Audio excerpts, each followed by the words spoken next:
considering yourself above the society, which is worse, which is wrong for the coming generation. అయితే మీరు ఆలోచనలు మారాలి, లీడర్లు మారితే సరిపోదు. బీజేపీలో ఆలోచన విధానాలు మారాలి అనేది నా కంక్లూషన్. అండ్ ఇంకోటి నా observation, first thing, leader Ram Gopal అన్న గారు మీరు చెప్పాలి, లీడర్ కావచ్చు, పార్టీ కావచ్చు, అడ్మినిస్ట్రేషన్ రూపంలో పనిచేస్తూ ఉంటే ప్రజల్లో బిలాంగింగ్నెస్ రావాలి. ఇప్పుడు మన చర్చకు వచ్చిన నలుగురు పేర్లలో కూడా ఎవరైతే దాన్ని సమర్థవంతంగా పరిపాలించగలరు అనేది వాళ్ళు క్యాలిక్యులేట్ చేసుకోవాలి. ఈ రోజు మణిపూర్ తగిలిపోతుంది, నాగాలాండ్ వినండి, నేను చెప్తున్నాను, బీజేపీ రూలింగ్ పట్ల బిలాంగింగ్నెస్ లేదు, ఎస్సీ ఎస్టీ ఓబీసీ కూడా లేదు. నేనైతే నార్త్ ఈస్ట్ అన్నాను, కానీ నార్త్ సౌత్ డివైడ్ అయింది, ప్రతి ఒక్క డివైడే అవుతుంది తప్ప బిలాంగింగ్నెస్ మిస్ అవుతుంది. బీజేపీ ఐడియాలజికల్ బేసెస్ మంచిది కాదు అన్న నా అబ్జర్వేషన్. రైట్ రామ్ గోపాల్ గారు, ఫైనల్గా చెప్పండి, నిజంగా ఏంటి మరి, అంటే మీరు ఫైనల్గా మీ కన్క్లూజన్ ఏ విధంగా ఉండబోతుంది, ఫైనల్గా తెలిసేయండి. ఇప్పుడు రవి, అది వాళ్ళ అంతర్గత విషయం, అది ప్రెసిడెంట్ అనేది. కాకపోతే వాళ్ళు మంచోని పెట్టుకుంటేనే ముందుకు పోతుంది. అంటే ఇక్కడ అంటే తెలంగాణలో పరిస్థితులు ఏ విధంగా ఉండబోతుంది, నలుగురిలో క్యాపబిలిటీ గురించి నలుగురిలో క్యాపబిలిటీ అన్న దాని మీద మనము వాళ్ళందరూ ఎంపీలు అంటే అంత సమానం ఉన్నోళ్ళే, వాళ్ళు క్యాస్ట్ ఫ్యాక్టర్లు అవ్వారు, అది ఓసీలు బీసీలు ఎస్సీలు దాని విషయం పక్క పెడితే వాళ్ళు డిసైడ్ చేస్తారు. కాకపోతే వాళ్ళు సెలెక్ట్ చేసుకోవాల్సింది ఇప్పుడు ఏంటంటే మీ టీవీ సమక్షంలో నా సూచన ఏదైతుందో, సమర్థవంతంగా 2029 దాకా ఉండే ప్రెసిడెంట్ను పెట్టుకోవాలి. మళ్ళీ మధ్యాహ్నం తీసి పెట్టుడు ఉన్నానుకో మార్పుతో మళ్ళీ బండి సంజయ్ స్టోరీ రిపీట్ అవుతుంది.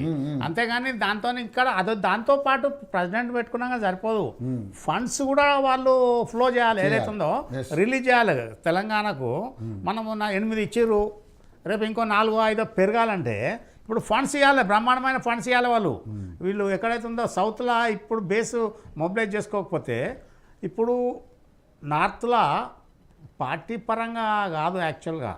ఇప్పుడు పార్టీ అంటే మోడీ ప్రొజెక్షన్లో మన దగ్గర గెలిచారు, ఎంపీలు 4 గెలిచారు, అది ఎమ్మెల్యేలు 8 మంది గెలిచారు, ఎంపీలు 8 వాళ్ళు 48, 50 కాన్స్టిట్యున్సీలలో ఒక్కొక్క ఎంపీ 6-7 ఉంటాయి, 756 నియోజకవర్గాల్లో వచ్చినాయి.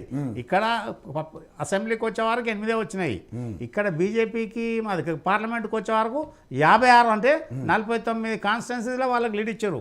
అది దానికి అటువంటి అప్పుడు ఏం చేయాలంటే వీళ్ళు డెవలప్మెంట్ తీసుకురావాలి, ఫండ్స్ కూడా సమిష్టిగా ఏదైతే ఉందో వీళ్ళు ఒక మోడీ ఒక్కడు ఎంతగానో ఏం చేస్తారు, మిగతా మంత్రులు కూడా పట్టించుకోవాలి. వినరా, ఇక్కడ రాష్ట్రంలో కూడా అంతే ఉన్నది. రేవంత్ రెడ్డి ఒకడు ఎంతగానో పోరాడతాడు.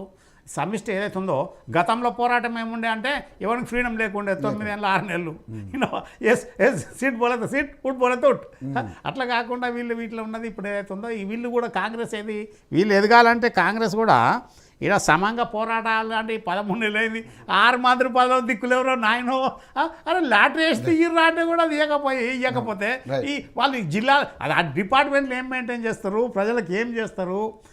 ఇక్కడ ఏదైతే ఉందో సమిష్టి పరిపాలన జరగాలంటే ఇది division of labour, span of control ఏదైతే ఉందో స్టెప్ బై స్టెప్, అది ఇక దాని ప్రకారము వస్తుంటే ఇప్పుడు గ్రామంకి వెళ్ళి, ఇప్పుడు వార్డుకి వెళ్ళి, గ్రామం పంచాయతీకి వెళ్ళి, బ్లాక్ మండలికి వెళ్ళి, తర్వాత జిల్లాకి వెళ్ళి, స్టేట్ రావాలన్న దాని మీద ఇవ్వాలి. ఇంకొకటి వీళ్ళు ఏం చేయాలంటే రూరల్ కాన్సన్ట్రేషన్లో, రూరల్ ఏరియాలో బీజేపీ కొద్దిగా ఏదైతుందో ఫండింగ్ అన్న దాని మీద పెట్టి ఈ అర్బన్ మైగ్రేషన్ ఆపడానికి ప్రయత్నం చేయాలి. నాట్ ఓన్లీ ఇక్కడ హైదరాబాద్ కాదు, అరే ఏమి భయంకరమైన, ఇప్పుడు రాగా చూసినా కదా, నాకు 2 కిలోమీటర్లకు 40 నిమిషాలు పట్టింది రావడానికి. ఎంత ట్రాఫిక్ ఇది, ఎట్లా ఎప్పుడు కంట్రోల్ చేయాలి? ఇక్కడ ఏదైతే ఉందో స్టేట్ ఫెయిల్ అవుతుంది, సెంటర్ ఫెయిల్ అవుతుంది. అదొకటి ఇష్టం ఉన్నట్టు బిల్డింగ్ లేదు, నువ్వు పబ్లిక్ ట్రాన్స్పోర్ట్ పెంచుతున్నారు లేదు కదా, ఒక్కొక్కటి నేనే ఉన్నాను అనుకోరు, 7 మంది బదులు అట్లా పూలింగ్ సిస్టమ్ లేదు.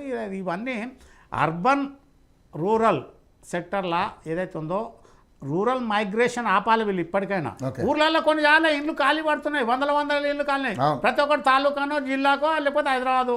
అరే అర్బన్లో వచ్చిన తర్వాత ఇంక 20 ఏళ్ళ తర్వాత వ్యవసాయం ఓడి చేస్తాడు, మళ్ళీ ఫుడ్ ప్రాబ్లం వస్తుంది కదా.